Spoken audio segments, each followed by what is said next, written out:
কি এক প্লেট বিরিয়ানি খেলে একটা বাইক ফ্রি? ভাইয়া এক প্লেট বিরিয়ানি খেলে একটা বাইক ফ্রি, এটা কি সত্যি?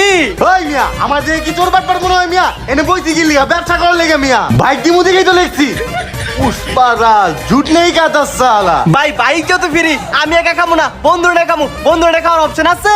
আরে ভাই কি বলছেন, শুধু বন্ধুকে ভাই ব্রাদার আত্মীয় স্বজন সবাই নিয়ে এসে খাইতে পারবেন, যেই কয়জন আনবেন সেই কয়জনই খাইতে পারবেন, কোনো সমস্যা নাই। আচ্ছা ভাই আপনার দাঁড়ান, আমি আমার পালোয়ান বন্ধুটাকে নিয়ে আসি। আচ্ছা ঠিক আছে ভাই। ইস ওরা কত সুন্দর করে গরম গরম সিঙ্গারা খাচ্ছে, যদি ওদের মতো খেতে পারতাম। দেখি পকেটে টাকা আছে কিনা, দূর শালার পকেটে টাকা নাই। ভাই সিঙ্গারা কত কইরা? ভাই মাত্র 10 টাকা। আচ্ছা ভাই দেন। এই নেন। গরম গরম সিঙ্গারা লয়ে চাল চলো বাকি। কি রে হালাল বলা কাম না করলো কি, সিঙ্গারা নিয়ে ধরতি ছয় ধর ধর ধর। হালাল কোলাঙ্গার কাম না করলো কি?